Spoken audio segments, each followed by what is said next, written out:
And Jay Monahan returns on Friday, right, from his health sabbatical?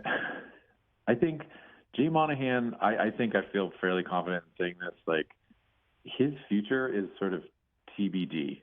And if this doesn't go through, I'm not sure how he can still be your commissioner. The PGA Tour has for years kind of said, we're a player-run organization, and all of this negotiation was essentially done without the players' involvement. And so I know from talking to some of the players that they're pissed, and they don't really know if they want to go along with this, not because they don't necessarily think that it's a good deal for them financially, which it most likely will be, but because they feel sort of, powerless in all this and lied to and misled by their own membership. And even though they elect the people, they empower the people who are on the board to sort of make these decisions, it still feels a little bit of anger of like, yeah, my future is being determined without me really having any input on the front end. And so, is Jay your guy that you want to sort of have, in control going forward when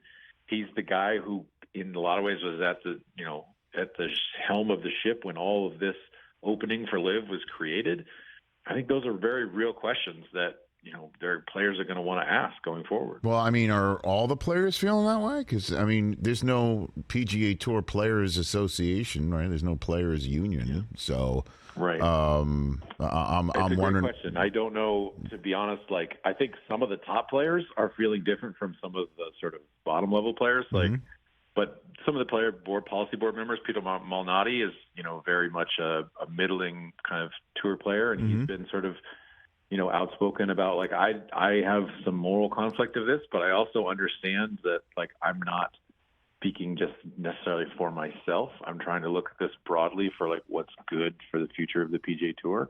I think, like, with anything, even within unions, whether we've seen it with the NFL, with the MLB, Players Association, that they have a hard time agreeing on what's a good deal for their futures, and they're supposed to, fight collectively as one voice and one body. So I think you'll see, over the next few months, like there'll be some people who are outspoken about, I think this is a terrible deal. I think we should start our own, breakaway league or some, half thought out idea that either, it does come to fruition or doesn't. But there's a lot of players who I think don't really quite grasp the amount of difficulty and negotiation that goes into this larger stuff, but they also still have rights in that sense because they're the product. They're the thing that provides value going forward.